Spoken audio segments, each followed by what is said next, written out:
पैठण तालुका खेड या ठिकाणी गुरुवारी 7 ऑगस्ट रोजी शेतकरी हक्क परिषदेचे आयोजन करण्यात आले होते। यावेळी प्रहारचे बच्चू कडू यांनी शेतकरी कर्जमुक्तीसह विविध मागण्या यावेळी केल्या।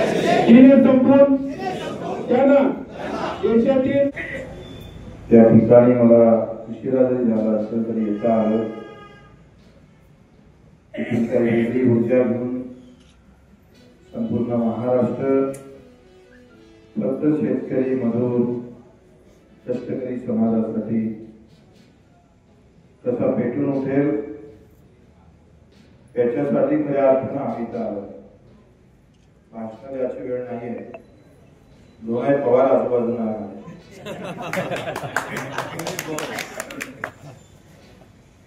ते दोन विचाराचे पवार आहेत आणि बारामतीचे सत्तेतले पवार आहेत। जर पुन्हा चारही एकूण चांगलं असेल फक्त मुंबईच्या साईडलाच बरं आहे, बाकी सगळ्या इकडे फसल्याशिवाय राहत नाही। या जिल्ह्याचे वित्तमंत्री असताना मी आताच काळे साहेबांना फोन केला, त्यांनी चिरंजीव आहे तुम्हाला उद्या अजितदादा येणार आहे। मला अंदाज आता एवढं ट्रॅफिक आहे तर पैदल आलो असतो पुण्यावर, पायी येणं परवडलं असतं पण गाडी नाही परवडत नाही।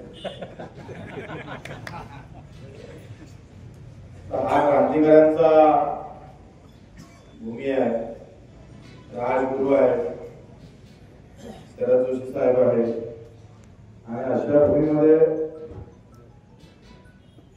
मुलासाठी मला वाटते आता 75 वर्ष वाट पाहत असतो। एवढं दुर्दैव कोणाच्याच नशिबी आलं नसेल।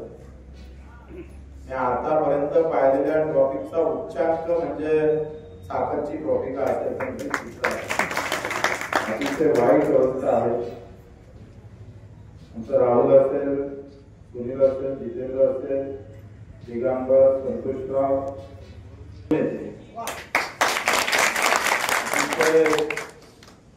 कारण या सगळ्या अवस्थेमध्ये रोज जातीचे झेंडे घेऊन निघणारे आंदोलन आम्ही पाहतो आणि त्या आंदोलनात आमचा शेतकरी दबलेला दिसतोय। आणि ही व्यवस्था सगळे शेतकऱ्यासाठी उभी राहावी, कामगारांसाठी उभी राहावी आणि दिव्यांग बांधवांसाठी, मेंढपाळ असेल, आमच्या तिकडे मच्छीमार असेल यांच्यासाठी ती उभी राहावी। यासाठी रक्ताचं पाणी करणारे आमचे शरद जोशी साहेब